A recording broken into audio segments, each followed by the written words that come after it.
तो आपके बैच में बेटा इन्वेंट्री चल रही है, ठीक है। साथ ही साथ हम ये कोशिश करेंगे कि हम टैक्स भी करते रहें थोड़ा बीच बीच में, क्योंकि आपका टैक्स का भी बड़ा पोर्शन है। आप टैक्स पढ़ते रहो, लेकिन क्या कहते हैं, लैब में आप वही इन्वेंट्री की ही एक तरह से जो आपने भेजी है प्रैक्टिस सेट, वो प्रैक्टिस करेंगे, ठीक है। तो इन्वेंट्री की प्रैक्टिस आपकी लगातार रहेगी। 5-6 प्रैक्टिस सेट हैं, 2-3 तो हो ही गए हमें लग रहा, ठीक है। तीसरा चल रहा है ना, वो समझ लो ऑलमोस्ट हो ही गया होगा। बाकी आपके जितने भी हैं, एक बार हम और भी भेज देंगे। 3 और बच्चे हैं, वो भी, उनको भी हम करते रहेंगे लैब में, और साथ साथ थोड़ा थोड़ा पढ़ते भी चलेंगे, ठीक है। तो दोनों काम होता रहेगा। तो आज हम आपको बताने जा रहे हैं बेटा थोड़ा बहुत टैक्स के बारे में। आज से हम आपको टैक्स के बारे में थोड़ा थोड़ा बीच में समझाएंगे, और टैक्स के ही से रिलेटेड पूरा आपकी थ्योरी चलेगी अब, ठीक है। तो टैक्स जो होता है वो आपके रियल लाइफ में भी बहुत जरूरी है। आपको भी पता होना चाहिए कि आप लोग कौन कौन सा टैक्स पे कर रहे हो, अभी प्रेजेंट टाइम में दे रहे हो कि नहीं दे रहे हो। अगर अभी प्रेजेंट टाइम में दे रहे हो टैक्स, तो कौन कौन से वो टैक्स है जो आप लोग पे कर रहे हो। अक्सर ऐसा होता है कि आप लोगों को खुद जानकारी नहीं होती कि हम लोग कौन सा टैक्स पे करते हैं। समझ लो 40% या 50% लोग ऐसे होंगे जिनको जानकारी नहीं होती कि वो भी लोग टैक्स पे करते हैं, ठीक है। तो इसलिए टैक्स को समझना बहुत जरूरी है। आपकी रियल लाइफ में तो जरूरी है ही, आपकी जीके यानी कि ये समझ लो जनरल नॉलेज के लिए भी बहुत जरूरी है, बाकी आपके अकाउंटिंग में पढ़ाई से रिलेटेड भी बहुत जरूरी है। तो अगर हम बात करें यहाँ पर, तो आपका ये जो टैक्स है ये सभी को आना ही चाहिए। वैसे भी आम नागरिक को, आप नागरिक के हिसाब से, सिटीजन के हिसाब से आपको ये तो जानकारी होनी चाहिए कि टैक्स जो है वो कैसे लगता है, कितना लगता है, किसको अदा करना होता है, कौन सी गवर्नमेंट हमसे टैक्स लेती है, सेंट्रल गवर्नमेंट लेती है कि स्टेट गवर्नमेंट लेती है। ये सारी जानकारी आपको होना बहुत जरूरी है, ठीक है। तो चलो सबसे पहले हम बात करते हैं टैक्स क्या है। अगर हम बेटा टैक्स की बात करें, तो टैक्स गवर्नमेंट द्वारा, ठीक है, गवर्नमेंट द्वारा सिटीजन से जो भी अमाउंट लिया जाता है उसे हम टैक्स कहते हैं। अगर हम टैक्स की बात करें तो टैक्स क्या है, तो टैक्स गवर्नमेंट द्वारा, जो गवर्नमेंट रूल कर रही होती है उसके द्वारा सिटीजन्स के ऊपर जो भी अदायगी लगाई जाती है, पेमेंट के लिए लगाया जाता है, उसे हम टैक्स बोलते हैं। आप बोल सकते हो कि टैक्स वह न्यूनतम धनराशि है जिसे सरकार द्वारा नागरिकों से वसूला जाता है। क्या बोल सकते हो? टैक्स वह न्यूनतम धनराशि है, न्यूनतम धनराशि है, धनराशि बोल दो, मनी बोल दो, ठीक है, जिसे गवर्नमेंट द्वारा, सरकार द्वारा किससे वसूला जाता है? सिटीजन से, ठीक है, नागरिकों से वसूला जाता है। तो टैक्स के बारे में इतना तो पता होना ही चाहिए, टैक्स गवर्नमेंट आपसे वसूलती है कि आप गवर्नमेंट से वसूल रहे हो।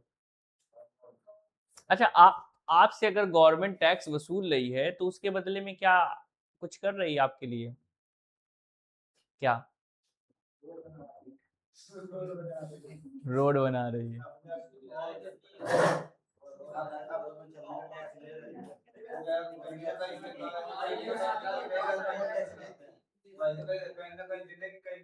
देखो, अगर हम बात करें एक तरह से कोष की, गवर्नमेंट के पास जो भी पैसा जाता है, गवर्नमेंट के पास जो भी कोष आता है, यहाँ तक कि आप लोग सोचते हो कि सरकारी नौकरी हम लोग कर लें, ठीक है, तो जो भी आप लोग भी गवर्नमेंट एम्प्लॉय बनते हैं, इन सभी से रिलेटेड ये समझ लो टैक्स बहुत जरूरी है। और आपका टैक्स डायरेक्ट इनडायरेक्ट गवर्नमेंट के पास जाता है, और बस वही से सब कुछ चल रहा है। यानी कि सारा पैसा आप लोगों से ही वसूला जाता है, और आप लोगों से वसूल के ही जिनके गवर्नमेंट एम्प्लॉय है ना, उनको भी अदा किया जाता है, ठीक है। यहाँ तक कि प्रेसिडेंट को भी आपके पैसों से पैसा दिया जाता है, ठीक है। प्रेसिडेंट की सबसे ज्यादा सैलरी है प्रेजेंट टाइम पे, ठीक है, तो 5 लाख, 5.5 लाख के आसपास। तो प्रेसिडेंट को यहाँ ये समझ लो प्रेसिडेंट की सैलरी इतनी ज्यादा है, तो गवर्नमेंट का भी आपको कितने भी बड़े आप एम्प्लॉय हो जाए, इतनी तो सैलरी आपको मिलेगी नहीं, ठीक है। तो मैक्सिमम है वो सैलरी। तो अगर हम बात करें बेटा आपका, तो जो भी चीजें होती हैं आपकी, जितना भी कुछ चल रहा है, वो सारा कुछ सिटीजन के माध्यम से ही चल रहा है, ठीक है। आपको खुद ही पता होगा कि अगर हम एक तरह से देखते हैं कि नागरिक कितने, तो नागरिक तो करोड़ों के हिसाब से हैं। उत्तर प्रदेश की आबादी देख लो आप, कितनी ज्यादा है? कितनी है? 22 करोड़ ऐसे ही कुछ लगभग। ठीक है, तो अगर हम बात करें बेटा तो आपके जो भी नागरिक हैं, जो भी आपके इंडियन सिटीजन हो गए, यहाँ तो भारत की बात हो रही कि क्या भारत में ही टैक्स वसूला जाता है और दूसरे देश में अलग कंट्री में नहीं वसूला जाता है? हर कंट्री में टैक्स वसूला जाता है। ठीक है, टैक्स बेटा आज से नहीं बहुत सालों पुराने से चलता आ रहा है। ये समझ लो कि जैसे जैसे मानव सभ्यता का विकास हुआ, ह्यूमन सिविलाइजेशन हुआ, उसी रूप में धीरे धीरे टैक्स का भी एक रूप धारण हो गया। टैक्स ने भी अपना एक इमेज बना ली। यानी कि पहले के टाइम पे आप लोगों ने सुना होगा कबीले हुआ करते थे, कबीले में एक सरदार हुआ करता था, तो सरदार भी टैक्स लिया करता था। ठीक है, सरदार जो होता था, जैसे मान लीजिए आपके पास जो भी कुछ है थोड़ा थोड़ा सरदार को दिया जाता था। ठीक है, तो सरदार को भी एक तरह से वही सब देने की जो आदत बना दी, बस वही गवर्नमेंट, यानी कि सरदार की बात सब मानेंगे और जो सरदार के पास जो भी जाएगा सारी चीजें वो हमारे माध्यम से ही जाएगा। कबीले मान लीजिए 500 लोग हैं, तो 500 लोगों ने एक व्यक्ति को ऐसा चूज कर लिया जिस व्यक्ति की बात सभी लोग मानेंगे। ठीक है, और ऐसे अभी भी चल रहा है, यहाँ पे जो भी गवर्नमेंट रूल कर रही है उसकी बात हम लोग मानेंगे। ठीक है, तो इस तरह से रहता है बेटा, अगर गवर्नमेंट चालू तो फिर तो आपको मानना ही पड़ेगा। ठीक है, बात ये फिर अलग हो गई कि हाँ आप ही के माध्यम से सब कुछ चल रहा है, आप ही के द्वारा आप ही रूल कर रहे हो इनडायरेक्ट तरीके से, क्योंकि आप ही वोट करते हो, आप ही लोग उनको चयन कर रहे हो। ठीक है, इसी तरह से। तो अगर हम बात करें टैक्स की, तो टैक्स बहुत पुराना है। जब आपके ह्यूमन सिविलाइजेशन, जब मानव सभ्यता का विकास हो रहा था तब से सरदार हुआ करते थे, फिर राजा महाराजा आए, फिर सम्राट आए, दुनिया भर की चीजें चलती रही ऐसे। ठीक है, और फिर शासन प्रशासन आपका आ गया। तो फिर यहाँ पे आपका कब से 1950 में मान लीजिए आपका तो ये संविधान वाला चालू हो गया था फिर। ठीक है, 1950 में आपका संविधान वाला चालू हो गया, फिर संविधान के हिसाब से सब कुछ वसूला जाने लगा। उसमें भी तो सारा टैक्स के बारे में लिखा गया है। तो जो भी चीजें हैं आपकी टैक्स वगैरह, ये सब किस में लिखा गया है? सब आपका संविधान में लिखा गया है। ठीक है, क्योंकि बेटा टैक्स तो वसूलना जरूरी है, अगर टैक्स नहीं आएगा तो फिर आप कैसे काम करोगे? अब बस फर्क ये है कि अगर मान लीजिए आप 100% टैक्स दे रहे हो, तो 100% टैक्स में आपको बस वही 10-20% टैक्स रिटर्न मिल जा रहा है। ठीक है, ये आपको रिटर्न मिल रहा है। वैसे अगर रियलिटी देखें ना तो आपको तो 4% टैक्स मिलता है, 4% रिटर्न मिलता है, उसलिए ताकि आप एक तरह से सरकारी स्कूल के लिए और सरकारी अस्पतालों के लिए जो मिलता है वो 4% मिलता है, उसको हम बोलते हैं सेस। ठीक है, ये आपको रिटर्न मिलता है। गवर्नमेंट आपको इन 4% सब कुछ करवा रही होती है। क्या क्या करवा रही होती है? आपकी इन 4% से स्कॉलरशिप प्रोवाइड करवा रही होती है। अब आप खुद ही सोच लो स्कॉलरशिप कितनी होती है, 4% से प्रोवाइड करवा रही है। इस 4% से स्वच्छ भारत मिशन अभियान चल रहा है। अब आप खुद ही सोच लो इस 4% सब कुछ चल रहा है। ठीक है, 4% गेहूं चना चावल जो आपको मिल रहा है। ठीक है, ये सब ये 4% है। अब आप खुद ही सोचो गवर्नमेंट के पास कितना पैसा जाता होगा। ठीक है, गवर्नमेंट के पास आपका कितना पैसा जाता होगा एक बार में, तो आप तो खुद ही सोच सकते हो। क्योंकि जब 4% से इतनी सारी चीजें हो रही हैं, ठीक है, बाकी जो भी मिसाइल वगैरह हो गई, कुछ भी XYZ, वो सब किससे बन रहा है? वो सब आप ही के पैसों से बन रहा है। जितने भी एम्प्लॉय हैं इस दुनिया में, दुनिया कह रहे हैं भारत में, ठीक है, भारत की बात करते हैं, जितने भी एम्प्लॉय भारत की अगर हम बात कर ले, तो उनके पास जो भी एक तरह से पेमेंट जा रहा है वो किसके माध्यम से जा रहा है? आप ही के पैसों के माध्यम से जा रहा होता है। ठीक है, तो टैक्स क्या है? टैक्स गवर्नमेंट द्वारा एक तरह से सरकार द्वारा आपके नागरिकों के ऊपर जो भी धनराशि वसूली जाती है वही टैक्स है। ठीक है, तो आप बोल सकते हो टैक्स वह न्यूनतम धनराशि है जिसे गवर्नमेंट भारत के नागरिकों, या सिर्फ नागरिक बोल दो, नागरिकों से वसूलती है। ठीक है, जिसके बदले में government basic education, basic health, basic accommodation provide करवाने का वादा करती है। ठीक है, अब ये वादा टूट भी सकता है, उसके लिए आप ये नहीं कह सकते हो केस कर दोगे जाकर के उनके ऊपर, ये आप नहीं कर सकते, ये उनकी इच्छा के ऊपर डिपेंड करता है। ठीक है, अगर उन्होंने कहा है कि हम स्कूल बनाएंगे, तो अब ये नहीं कह सकते जाके भैया स्कूल बनाओ मेरे घर के सामने। ठीक है, ये आप नहीं कर सकते, यानी कि आप उनके ऊपर इस तरह से नहीं कर सकते हो, मतलब प्रेशर नहीं बना सकते हो आप उनके ऊपर। ठीक है, अगर उनकी इच्छा होगी तो वो कर सकते हैं, नहीं तो नहीं कर सकते। आप ये नहीं कहो भैया हम टैक्स दे रहे हैं, मेरे घर के बाहर एक हॉस्पिटल होना चाहिए, हम टैक्स पे करते हैं, मेरे घर के बाहर एक हॉस्पिटल होना चाहिए, उसमें हम काम करेंगे। ठीक है, हम उसकी देख रेख करेंगे। तो आप ये नहीं कर सकते हो। आप बेटा बस खाली ये समझ लो कि उनकी इच्छा पर डिपेंड कर रहा है। ठीक है, अब जो भी आपके पास से टैक्स जा रहा है उन सब चीजों से बहुत सारी चीजें चल रही हैं। ठीक है, आपको लगता है तो जो भी रूल कर रहा होता है उससे पूछो। ठीक है, तो जो सारा कुछ चल रहा है वो एक तरह से उन्हीं के पैसों, आप ही के पैसों से चल रहा है। लेकिन अब देखो जैसे मान लीजिए आपके कभी भी इमरजेंसी कॉल आपकी चलती है, इमरजेंसी कोई जरूरत पड़ रही है, पुलिस की जरूरत पड़ रही है या फायर ब्रिगेड की जरूरत पड़ रही है। ठीक है, तो इन सभी चीज़ों को हम जल्दी से जल्दी बुलाने की कोशिश करते हैं और आती भी हैं, आपकी मदद भी करती हैं, ठीक है। और अगर नहीं होगा तो फिर तो बहुत ही दिक्कत होगी आगे चल के, ठीक है। तो ये सरकारी अस्पताल हो गए, सरकारी आपके स्कूल हो गए, ठीक है, ये सारी चीज़ें जो हैं वो एक तरह से आप ही के पैसों से चल रही हैं और आगे भी चलती रहेंगी, ठीक है, क्योंकि आपसे टैक्स वसूला जा रहा है। अब आप ये सोचो कि हम तो टैक्स देते नहीं है, तो गवर्नमेंट आपसे ऐसे टैक्स वसूलती है कि आपको पता भी न चल पाए और आपके पास से पैसा उसके पास पहुंच भी जाए। ये टैक्स वसूलने का तरीका है, ठीक है। एक तरीका होता है ऐसा कि आपको पता चल जाता है कि हमसे गवर्नमेंट टैक्स ले रही है, आप खुलेआम कहते हो हम तो भैया गवर्नमेंट को इतने % टैक्स अदा करते हैं। एक तो वो होता है, एक वो होता है जिसमें आपको खुद नहीं पता होता है कि आप टैक्स पे कर रहे हो।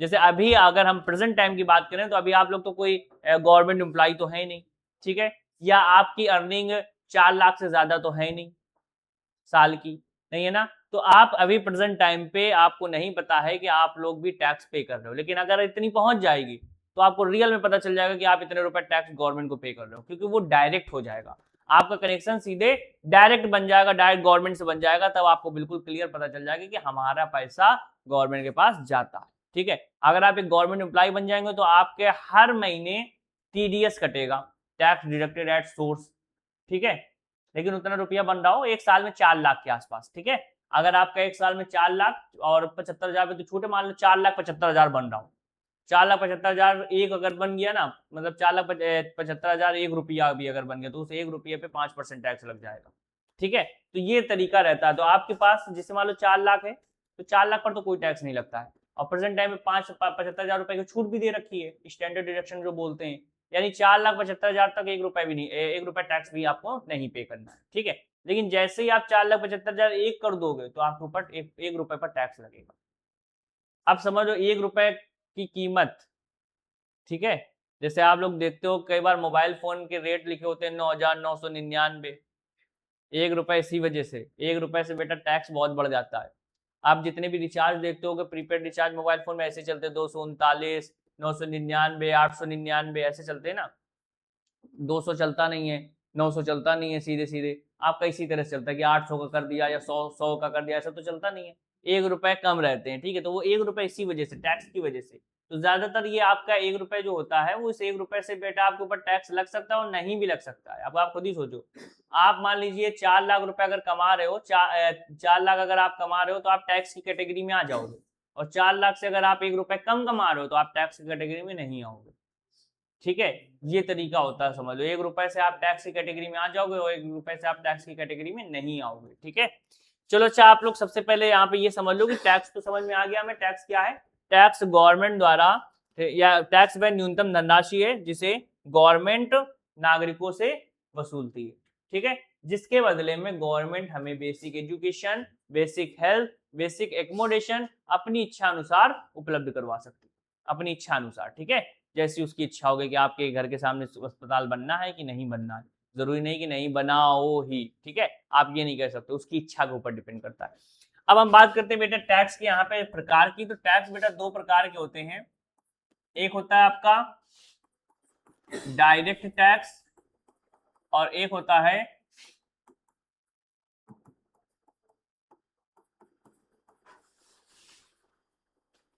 इनडायरेक्ट टैक्स, ठीक है। डायरेक्ट का मतलब हो गया प्रत्यक्ष कर, इनडायरेक्ट का मतलब हो गया अप्रत्यक्ष कर। डायरेक्ट का मतलब हो गया हम सीधे गवर्नमेंट को पेमेंट करेंगे, हमारे ऊपर जितना टैक्स लगेगा हम सीधे गवर्नमेंट को पे करेंगे, हमें बिल्कुल क्लियर कट जानकारी होगी कि हमें गवर्नमेंट को इतना रुपया टैक्स पे करना है, ये होता है डायरेक्ट टैक्स। इनडायरेक्ट टैक्स हमें जानकारी भी नहीं होती, हम किसी और को पे कर देते हैं, वो किसी और को पे करता है, वो किसी और को पे करता है, वो किसी और को पे करता है, फिर गवर्नमेंट के पास पहुंच जाता है, ठीक है। लेकिन गवर्नमेंट होशियार है, एडवांस में ले लेती है पहले से ही, ठीक है। गवर्नमेंट होशियार है, गवर्नमेंट एडवांस में पहले से ही ले लेती, कहती बाद में तुम वसूलो, हमें मतलब नहीं है, ये करती है गवर्नमेंट। जैसे मान लीजिए हमने आपसे बोला कि आपने एक चिप्स का पैकेट खरीदा, अब जब आप चिप्स का पैकेट खरीदोगे तो उसमें पीछे क्या लिखा होगा, एमआरपी। एमआरपी मान लो 5 रुपए वाला खरीदा तो एमआरपी लिखी हुई 5 रुपए, और उसी 5 रुपए के जस्ट नीचे आप देखोगे तो लिखा होगा इंक्लूडेड ऑफ ऑल टैक्सेस, सभी करों सहित, यानी उस 5 रुपए में आपके टैक्स भी जुड़े हुए हैं, ठीक है। यानी अगर आपने वो 5 रुपए का चिप्स खाया है तो आपने टैक्स पे किया है, ये समझ लो। 5 रुपए में इंक्लूडेड ऑफ ऑल टैक्सेस का मतलब क्या हुआ कि आपने सभी करों सहित इसको खरीदा है, और आपने उस 5 रुपए का अगर यूज कर लिया तो आपने टैक्स भी गवर्नमेंट को पे कर दिया।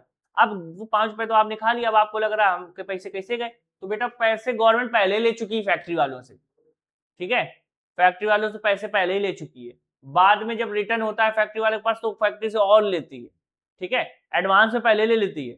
जैसे अगर मान लीजिए आप भी कभी आप ऐसे सोचो कि आप अगर गवर्नमेंट हो तो पहले आप एडवांस में ले लोगे, उसके बाद जब उसके पास अर्निंग ज्यादा होगी तो जो और भी बचेगा वो भी ले लोगे, ठीक है। जैसे मान लो 500 रुपए बन रहे हैं तो आपने कहा 300 रुपए हमें पहले से दे दो, अब जब आपकी सेलिंग हो जाए पूरी तब 200 रुपए आप हमें बाद में दे देना। तो ये गवर्नमेंट करती है। इससे फायदा ये होता है कि फैक्ट्री वालों के ऊपर भी ज्यादा बर्डन नहीं होता है, और फैक्ट्री वाले जब सेलिंग करते हैं उनके पास पैसा आ जाता है तो फिर वापस दे देती है वो, ठीक है।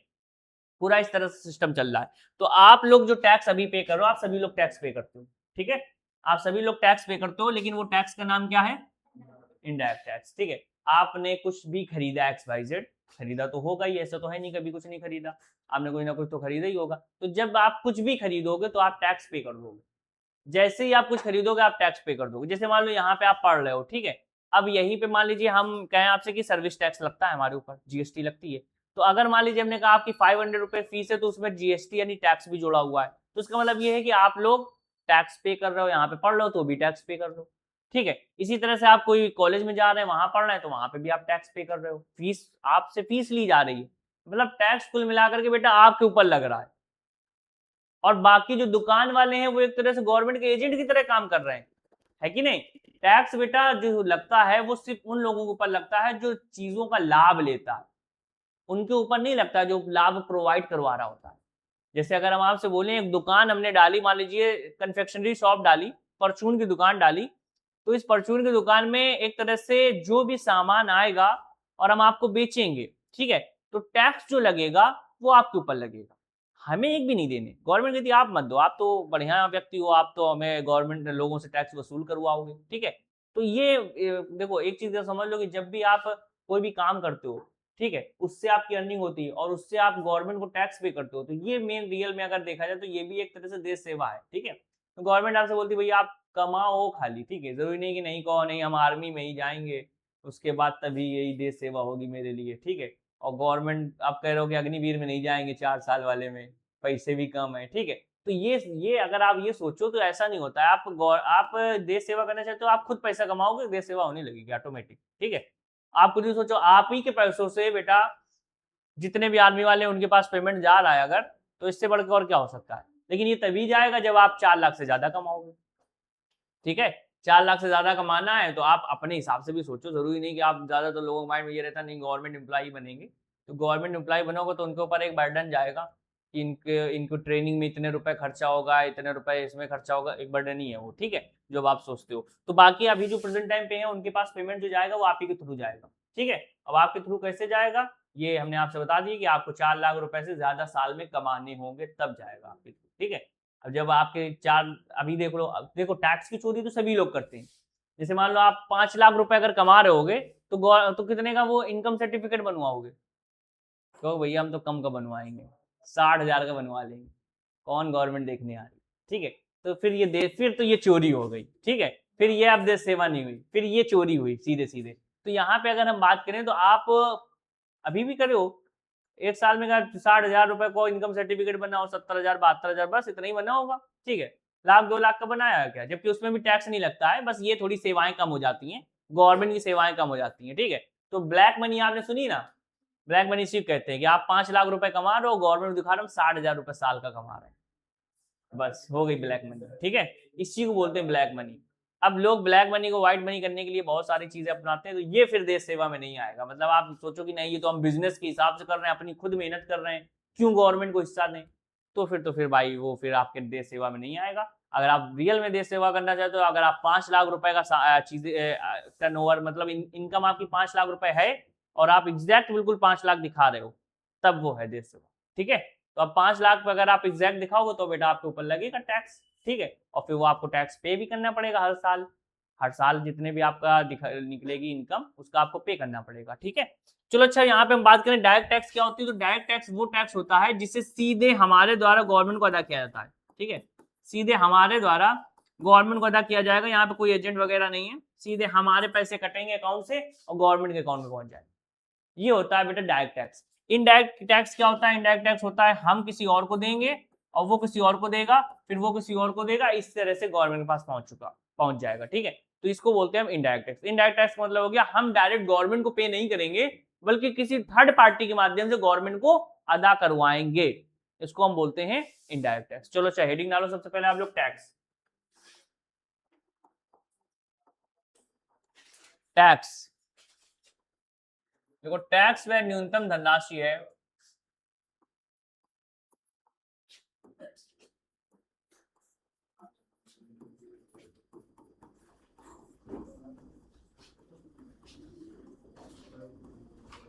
जिसे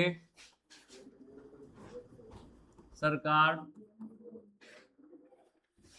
नागरिकों से वसूलती है, नागरिकों से वसूलती है।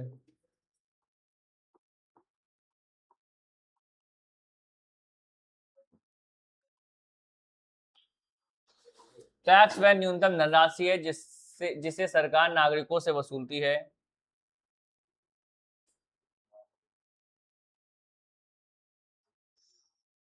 नागरिकों से वसूलती है और नागरिकों को बेसिक एजुकेशन, बेसिक हेल्थ, अब ये नहीं कह दो कि भैया मेरे साथ खून चढ़ा दो, चले गए लो भैया खून चढ़ाओ मेरे, हैं, बेसिक हेल्थ और बेसिक एकोमोडेशन। अब तो बहुत कुछ बेटा अपडेट हो गया है आपका, बेसिक हेल्थ में बहुत सारी चीजें आ गई हैं, बहुत सारी चीजें ऐड हो गई। बेसिक एकोमोडेशन आप लोग देखते होंगे कि एक तरह से निवास के लिए यानी कि रहने के लिए, घर के लिए एक तरह से पूरी पूरी वो बनती है कॉलोनी जिसको बोलते हैं गवर्नमेंट की, ठीक है। अब वो होती है बेसिक एजुकेशन, बेसिक एकोमोडेशन, अपनी इच्छा अनुसार उपलब्ध करवाती है, अपनी इच्छा अनुसार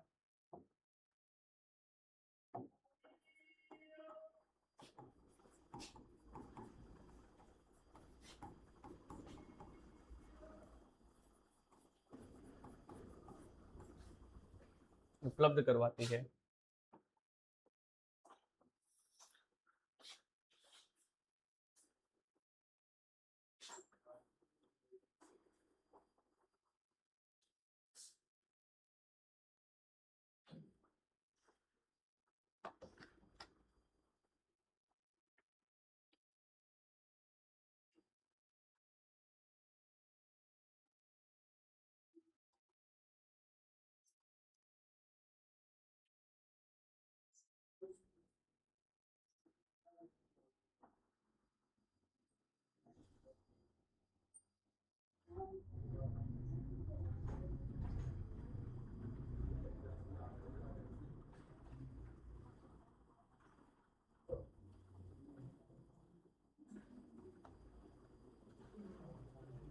हो गया।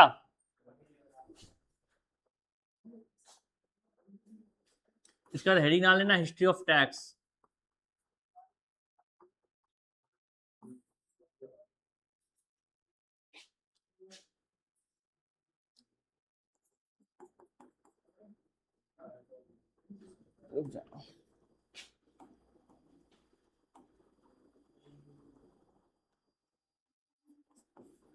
टैक्स का इतिहास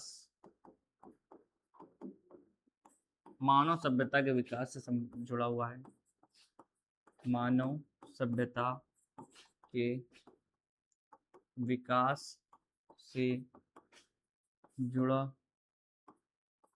हुआ है, जुड़ा हुआ है।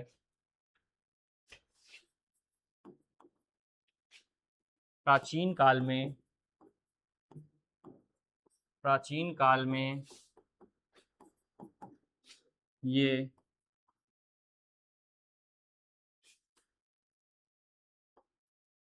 पशु,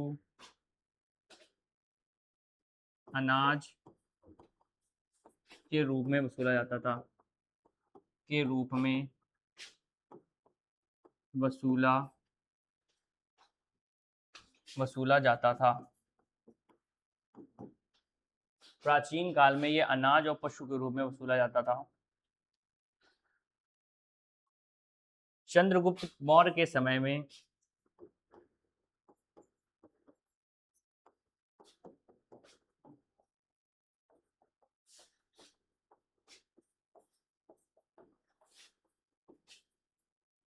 लैंड टैक्स प्रमुख था।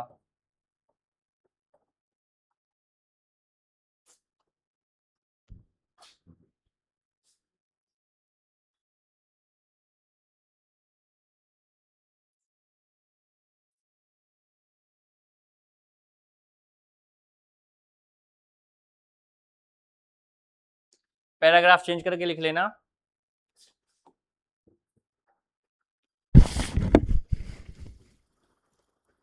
चाणक्य ने अपनी पुस्तक अर्थशास्त्र में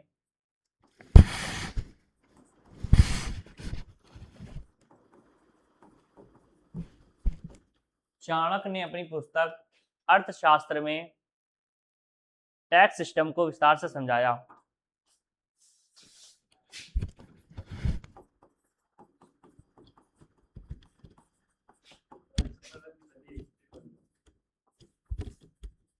टैक्स सिस्टम को विस्तार से समझाया।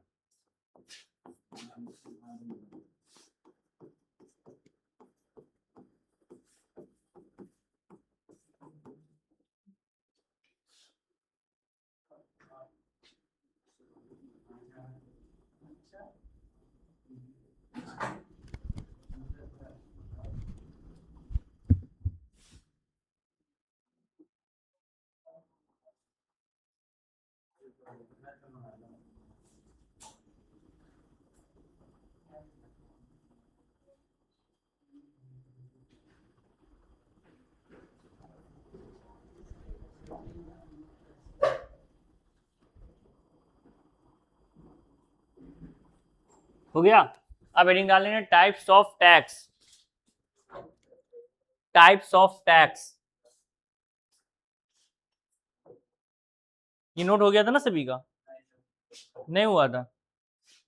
हेडिंग डालो टाइप्स ऑफ टैक्स। टैक्स के प्रकार लिखना। टैक्स मुख्यतः दो प्रकार का होता है। ओके।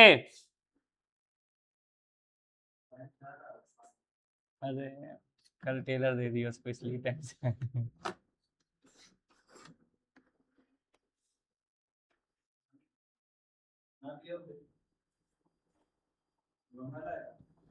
शुभम वाले को भी दे दिए थे। दोनों को दिए थे। दोनों सेम टाइम पे आए थे कल 11 बजे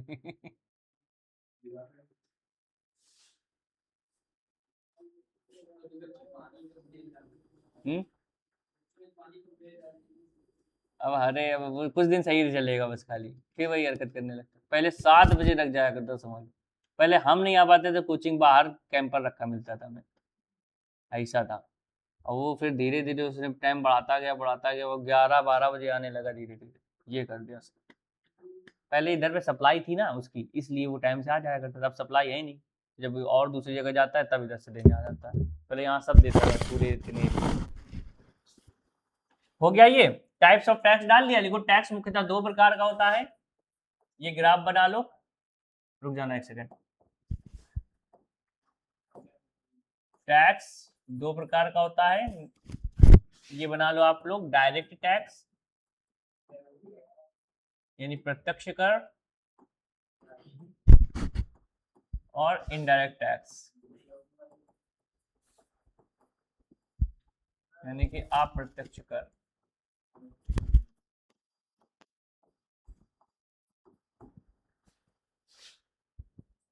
और इन टैक्स को वसूलने के लिए जो प्रेजेंट टाइम पे गवर्नमेंट है वो है आपकी सेंट्रल गवर्नमेंट, सेंट्रल या यूनियन गवर्नमेंट,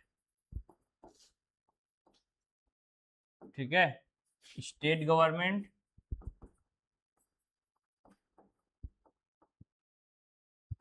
और लोकल गवर्नमेंट।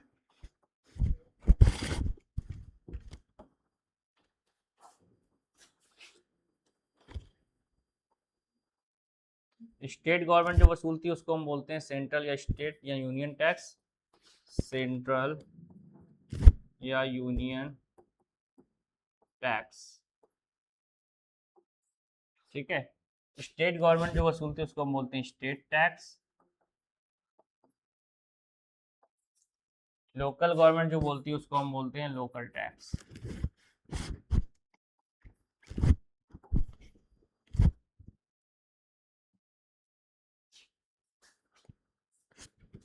केंद्र कर,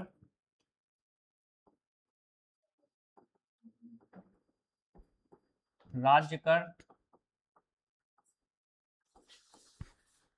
और स्थानीय कर।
हो गया।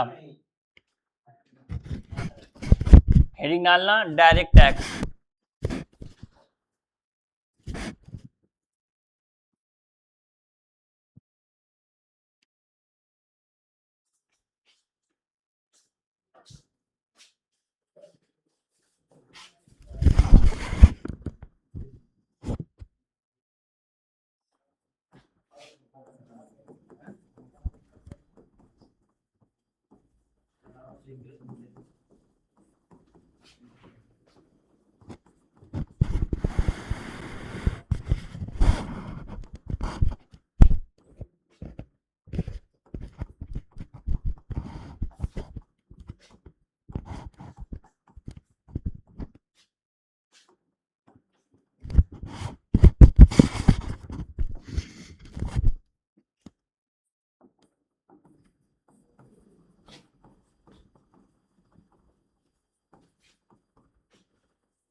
देखो डायरेक्ट टैक्स इसे कहते हैं जिस टैक्स को जिस व्यक्ति पर लगाया जाता है वह उसे स्वयं भरता है तथा उसका बर्डन यानी बोझ भी स्वयं पर होता है, उसे हम क्या बोलेंगे, उसे हम बोलेंगे डायरेक्ट टैक्स।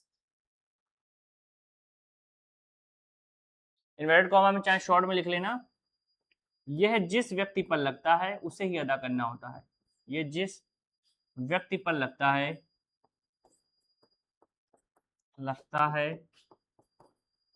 उसे ही प्रत्यक्ष तरीके से अदा करना होता है, प्रत्यक्ष तरीके से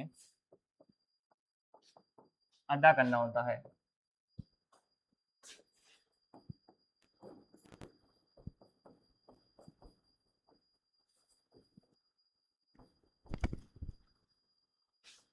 एग्जाम्पल में लिख लेना आप लोग, income tax,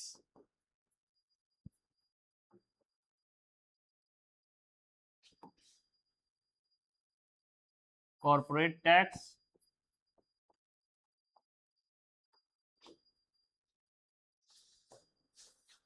capital gain tax इत्यादि।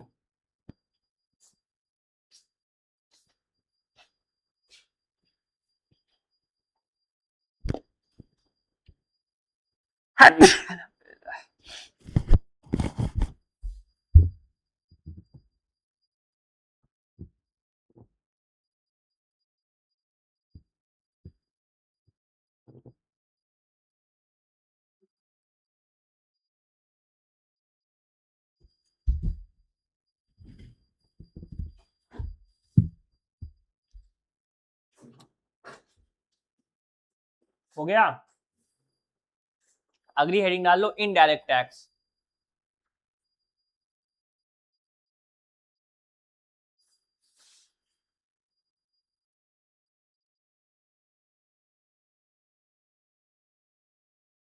इनडायरेक्ट टैक्स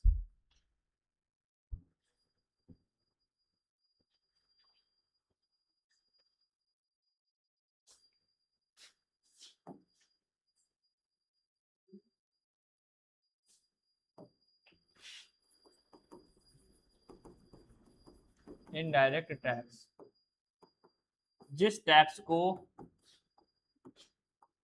हाँ, कैपिटल गेन टैक्स, उसकी हिंदी वो खतरनाक होती है, उसको क्या बोलते हैं, मालिक को, कैपिटल मतलब हो गया मालिक, ठीक है, गेन मतलब एक तरह से बढ़ता है, ठीक है, जैसे भूमि निवेश कर इसको बोलते हैं, ठीक है, इसी तरह से बोलते हैं कुछ, यानी कि भूमि पर एक तरह से नहीं, मालिक जो होता है, मालिक की जो भूमि होती है अगर वो बढ़ती है तो उस पर टैक्स हमें देना होता है, ठीक है, उसको हम बोलते हैं कैपिटल गेन टैक्स। जैसे मान लो हमने 5 लाख की जमीन खरीदी और उसको हमने 8 लाख में बेची, 3 लाख का मेरा प्रॉफिट हुआ, कैपिटल बढ़ा, मालिक बढ़ा 3 लाख, तो इस 3 लाख पे लगेगा टैक्स, उसको हम बोलेंगे कैपिटल गेन टैक्स, ठीक है। भूमि ऐसे कुछ करके है ये वाला टैक्स का नाम।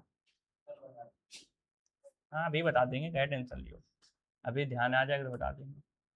इनडायरेक्ट टैक्स में लिखो जिस टैक्स को एक व्यक्ति अदा करता है लेकिन बर्डन दूसरे व्यक्ति पर डाल देता है, बर्डन यानी बोझ दूसरे व्यक्ति पर डाल देता है,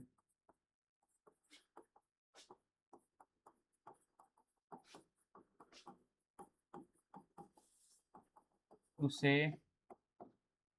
उसे क्या है, हाँ गत अभिधार, अभिधार, अभिलाभ व्यक्ति पर डाल देता है उसे इनडायरेक्ट टैक्स कहते हैं।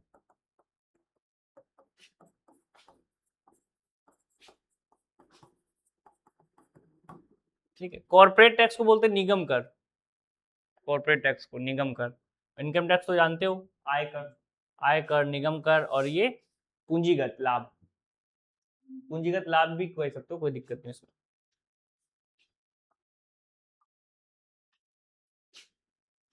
ठीक है, दूसरे व्यक्ति पर डाल देता है उसे इनडायरेक्ट टैक्स कहते हैं। इन्वर्टेड कॉमा में लिख लेना, ये वह टैक्स है जो जिस पर लगता है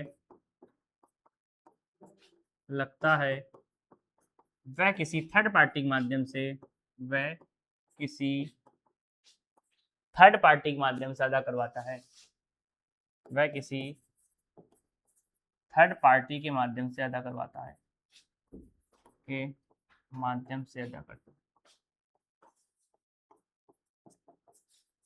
करता है।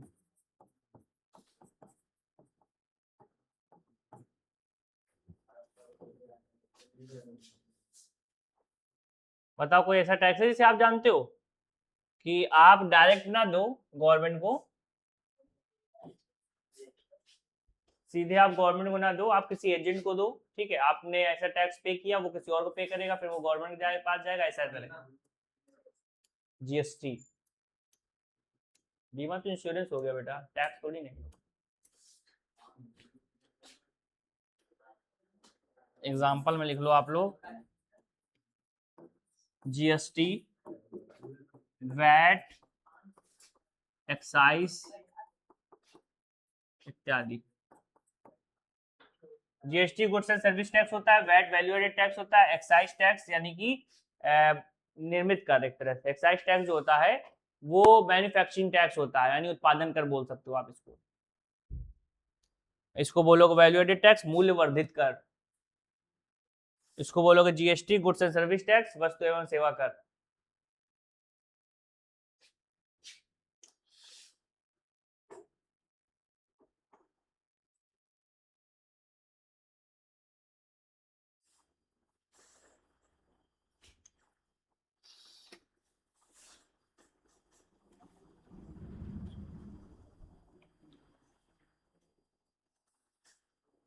एक बार हम देखो जितना हुआ इतना एक बार हम रिपीट कर रहे हैं, ठीक है। आप लोगों से भी पूछते भी चलेंगे क्योंकि बेटा ये टैक्स है, ज्यादातर इसमें एक तरह से आपका जो थ्योरी पोर्शन होता है कई बार ऐसा होता है माइंड से उतर जाता है, ठीक है। तो इसलिए आपको इसको याद करते हुए चलना है, जिस टाइम पे पढ़ रहे हो उसी टाइम पे आप इसको याद कर लो। ये आपके लिए जरूरी नहीं कि आप सोचो कि हम यहाँ पे अकाउंटिंग पढ़ रहे हैं उसी के लिए बहुत ज्यादा जरूरी है, बेटा हर जगह जरूरी है। आप कोई भी सब्जेक्ट उठा लो, ठीक है, कुछ भी XYZ, ये आपके बेसिक नॉलेज है। ये बेसिक नॉलेज गवर्नमेंट तो ये कहती है कि हमें आप लोगों से ये उम्मीद है कि आपको टैक्स के बारे में जानकारी है, गवर्नमेंट तो सीधे ये कह दिया। तो अब आप कहते हो कि मेरे पास टैक्स जा रहा है कि नहीं जा रहा है, आपको जानकारी नहीं है, तो इसका मतलब आपकी गलती है।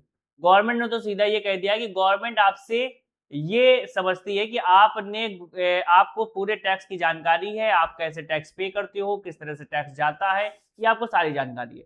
लेकिन ज्यादातर ऐसा होता है कि लोगों को जानकारी ही नहीं होती है। गवर्नमेंट इस ढंग से वसूलती है कि आपको पता ही नहीं चल पाता। एक ऐसा चेन सिस्टम बना रखा है गवर्नमेंट ने कि आप उससे पैसा कब अदा कर देते हो आपको खुद नहीं पता होता है। जैसे आप मान लीजिए स्टाम्प पेपर लेने गए, आपने सोचा हम स्टैम्प पेपर लेने जा रहे हैं, आप स्टैम्प लेने गए, ठीक है। आपने मान लीजिए 50 वाला या 100 वाला मान लीजिए आपने स्टैम्प लिया, ठीक है। तो आपको लग रहा है हम स्टैम्प खरीद के लेकर के आए हैं, ठीक है। लेकिन रियलिटी ये है कि वो आपने स्टैम्प के माध्यम से टैक्स अदा किया है, उसको बोलते हैं स्टैम्प ड्यूटी टैक्स। समझ रहे हो, स्टैम्प ड्यूटी टैक्स ये आपने अदा किया है, समझ लो। अब आप खुद ही सोच लो कि आपने स्टैम्प ड्यूटी टैक्स अदा किया और आपको ये लग रहा है कि हम तो 100 रुपए का कुछ खरीद के लेकर आए या 110 का या जितने का भी मिले, आपको ये लगेगा ये तो हम खरीद के लेकर के आए, ये चीज सामान मिली आपको, ठीक है। लेकिन वो सामान के रूप में आपसे टैक्स वसूल लिया गया और टैक्स गवर्नमेंट के पास जमा हो गया, ठीक है। कई सारे लोगों को तो यही जानकारी होती है कि वो स्टैम्प ड्यूटी टैक्स पे कर रहे हैं, वो टैक्स होता है बेटा, ठीक है, जो स्टैम्प टैक्स लगता है। इसी तरह से बेटा बहुत सारी चीजें रहती हैं जो आपको जानकारी नहीं होती है। आपने कोई सामान खरीदा तो उसमें आपको बेटा बहुत सारे टैक्स लगे, GST तो मान लो लगती है। कोई प्रोडक्ट है उसमें लिखा हुआ इंक्लूडेड ऑफ ऑल टैक्सेस, यानी उसमें बहुत सारे कर हैं। जब GST लागू हो रही थी तो ये था कि सारे कर हटाए जाएंगे, कई सारे कर हटाए जाएंगे और सिर्फ GST चलेगा। लेकिन आज भी अगर आप कहीं मान लीजिए मॉल में आप गए और मॉल में जाने के बाद आपने कोई भी पैकेट वाला सामान लिया तो उसमें तो क्या लिखा होता है, MRP और included of all taxes. MRP के साथ चलेगा, उसके बाद GST भी लगा के देंगे आपको ये लोग, इस तरह से। समझ रहे हो, तो ये काम चलता है, GST के साथ आपको मिल रहा है सामान। तो जो चीजें आपकी रहती हैं XYZ कोई भी हो, ठीक है, अगर उसमें सिर्फ और सिर्फ केवल GST लग जाएगा तो उसकी सामान की वैल्यू ऑटोमेटिक घट जाएगी। जैसे पता है GST बेटा आपके 28% चला करती थी बाइक वगैरह में, गाड़ियों में, बाइक में 28% GST चलती थी और प्रेजेंट टाइम पे आपके 18% यानी घट गई है, ठीक है। तो बाइक की कीमत ऑटोमेटिक कम हो गई।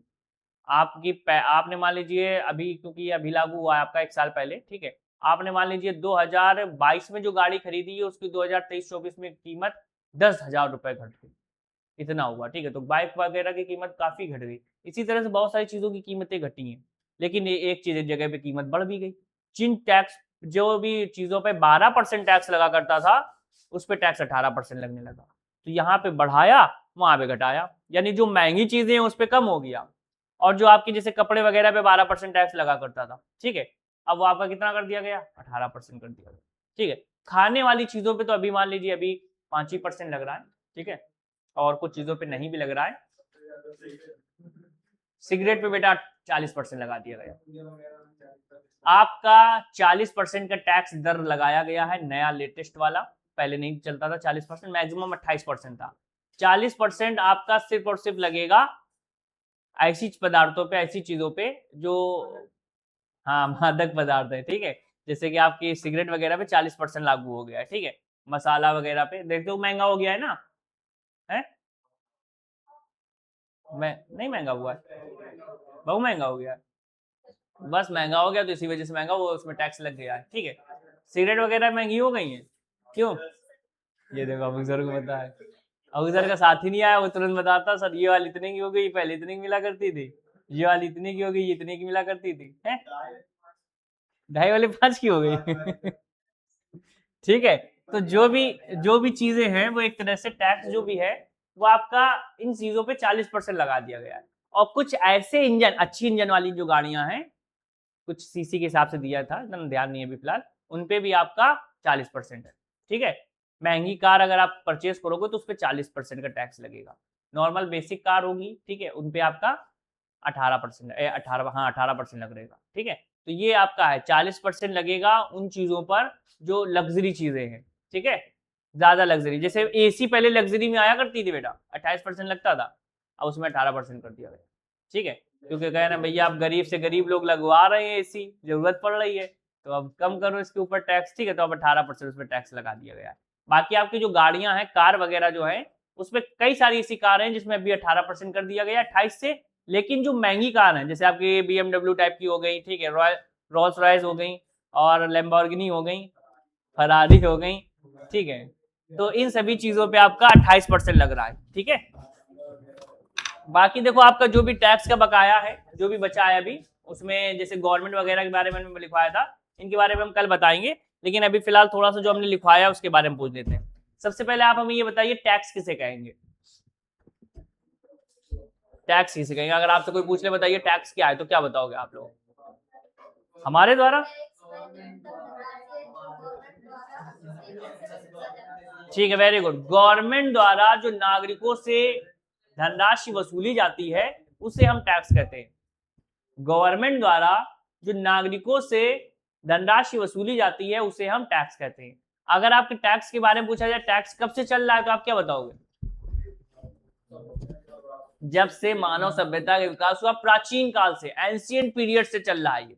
ठीक है, एंशिएंट पीरियड से चल रहा है, जब से मानव सभ्यता का विकास हुआ तब से आपका टैक्स का भी विकास हुआ। पहले टैक्स जो लगाया गया वो स्पेशली लगाया गया राजा महाराजा जो हुआ करते थे, इनका पूरा जो भी प्रजातंत्र रहता था उनको पूरा उनका खर्च के लिए, ठीक है, और भी जो भी उनके लिए उपलब्ध करवाना है चीजें उसके लिए लोगों से वसूल करके थोड़ा थोड़ा, जैसे नहीं कहते हैं कि चंदा करके कुछ ना कुछ किया जाए, उसी तरह से टैक्स वसूला जाता था पहले के टाइम पे। ठीक है, पशु कर लगने लगा था, ठीक है, लैंड रेवेन्यू टैक्स लगने लगा था जिसको बोलते हैं कृषि कर।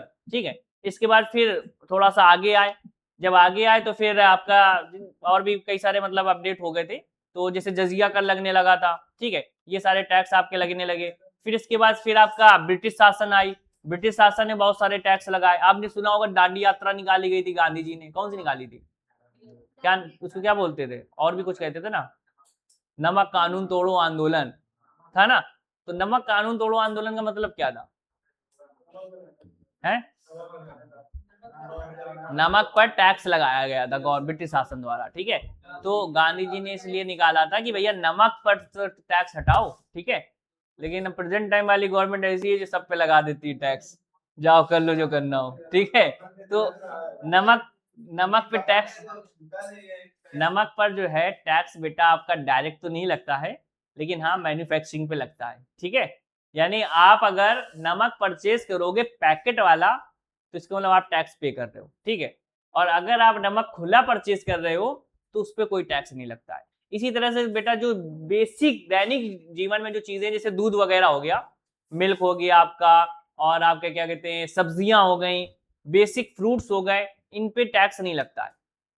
ठीक है, लेकिन अगर वही आप कर दोगे नहीं भैया हम ब्रांडेड आटा खरीदेंगे, जैसे नॉन ब्रांडेड आटा लिखकर आता है बुरिया में, ठीक है, नॉन ब्रांडेड आटा, तो नॉन ब्रांडेड आटा जो होता है भैया हम बोरी वाले बोरी खरीदते हैं ना, इसीलिए हम पता है हमें। ठीक है, तो नॉन ब्रांडेड आटा जो होता है उस पे आप लोगों का टैक्स नहीं लगता है। ठीक है, लेकिन अगर वही आशीर्वाद खरीद लोगे तो फिर टैक्स लगने लगेगा। ठीक है, अब आपने मान लीजिए नमक खरीदा, अब कहो ना भाई हम टाटा साल्ट खरीदेंगे, तो उस पर आप टैक्स लग रहा है। ठीक है, मतलब लग रहा है लेकिन वो जीएसटी वाला नहीं लग रहा है, जीएसटी नहीं लगता है उस पर। ठीक है, टैक्स जो है नमक पर जीएसटी नहीं लगता है, नमक पर एक्साइज टैक्स लगता है जब मैन्युफैक्चर होता है, पैकिंग हो रही ना, तो फैक्ट्री वाले से तो गवर्नमेंट लेगी। अब जब फैक्ट्री वाले से गवर्नमेंट लेगी तो गवर्नमेंट फैक्ट्री वाले किससे लेंगे? वो आपसे लेंगे। ठीक है, अब भैया अगर हमसे कोई लेगा तो हम तो आपसे वसूलेंगे। मान लीजिए गवर्नमेंट हमसे कहेगी हर बच्चे का 30 रुपए हमें दो, तो हम कहें भैया 30 रुपए अब आप लोग दिया करें, एक्स्ट्रा फीस में बढ़ जाएगा, हम आप ही से वसूलेंगे। ये होता है बेटा तरीका। ठीक है, तो टैक्स इसी तरह से वसूला जा रहा है। तो टैक्स समझ में आया? टैक्स कितने प्रकार का होता है, कौन कौन सा? डायरेक्ट टैक्स किसे कहेंगे? जो जिस पर लगता है वही अदा करता है, उसी पर बर्डन होता है। ठीक है, वो बर्डन शिफ्ट नहीं कर सकता दूसरे के ऊपर। और इनडायरेक्ट टैक्स किसे कहेंगे? एक जिस व्यक्ति पर लगता है वो किसी थर्ड पार्टी के माध्यम से, किसी दूसरे के माध्यम से अदा कर सकता है, बर्डन वो शिफ्ट कर सकता है दूसरे के ऊपर, दूसरे के ऊपर बोझ कर सकता है। कि जैसे हमने गए, हमने एक कुरकुरा खरीद लिया, तो ये बर्डन जो दुकान वाला है उसके ऊपर चढ़ गया। ठीक है, हम गए, हमने जीएसटी के साथ हमने एक तरह से सामान खरीद लिया, तो जो जीएसटी का पेमेंट करेगा वो हम थोड़ी डायरेक्ट करेंगे, वो बर्डन में शिफ्ट कर दिया दुकान वाले के ऊपर। ठीक है, दुकान वाले ने शिफ्ट कर दिया सप्लायर के ऊपर, सप्लायर वाले ने शिफ्ट कर दिया और फैक्ट्री वालों के ऊपर, फैक्ट्री सीधे दे दिया गवर्नमेंट को। ये तरीका होता है, इस तरह से टैक्स अदा किया जा रहा है, ठीक है। अब यहाँ पे टैक्स वसूलने की 3 गवर्नमेंट हमने आपको बताई, सेंट्रल गवर्नमेंट, स्टेट गवर्नमेंट और लोकल गवर्नमेंट। सेंट्रल गवर्नमेंट जो होती है, जो केंद्र वाली आपकी होती है, जो केंद्र वाले टैक्स लेती है, ठीक है। बड़े बड़े टैक्स जो है वो सेंट्रल गवर्नमेंट वसूलती है, जैसे इनकम टैक्स सेंट्रल गवर्नमेंट वसूलती है, ठीक है। अगर हम बात करें छोटे मोटे टैक्स की, तो वो आपके स्टेट गवर्नमेंट वसूलती है। यहाँ तक कि समझ लो शव यात्रा निकालने पर भी टैक्स है, लेकिन अब गवर्नमेंट वसूलती नहीं है, राज्य सरकार ने। तो अगर राज्य सरकार को तो दिया है, गवर्नमेंट, सेंट्रल गवर्नमेंट ने कहा है आप शव निकालने पर, शव यात्रा पर टैक्स ले सकते हैं, लेकिन अब स्टेट गवर्नमेंट नहीं लेती है, ठीक है। अब सेंट्रल गवर्नमेंट ने कहा रखा है कि आप कृषि कर ले सकते हैं, लेकिन अब स्टेट गवर्नमेंट नहीं लेती, ठीक है। आपके फिलहाल आपके तो स्टेट में नहीं लगता है, कुछ स्टेट में आपका लागू भी होता है, आप लोग देखते हो पंजाब में लागू हो रहा था, ठीक है। और इसके बाद आप देखते हो कि कई सारे आंदोलन होते हैं, किसानों का आंदोलन चलता है, ठीक है। तो ये सारी चीजें बेटा इसीलिए चलती है, उनके ऊपर टैक्स लगने लगता है। अब रेवेन्यू टैक्स भूमि कृषि कर तो जाने कब से लगता आ रहा है, उसको हटाया कुछ लोगों ने, फिर लगने लगा, फिर हटाया, यही सब चलता रहता है जिंदगी भर, ठीक है। चलो अच्छा, बाकी हम बाद में कल करवाएंगे, कल आपकी थोड़ा बहुत हम करवा देंगे प्रैक्टिस, फिर इसके बाद फिर थ्योरी, ठीक है। इस तरह से चलोगे तो सही रहेगा, आप लोग लैब भी करते रहोगे, यहाँ पे आपका टैक्स भी कंप्लीट होता रहेगा धीरे धीरे, ठीक है। तो दोनों काम एक साथ हो जाएंगे। चलो इतना ही रखो।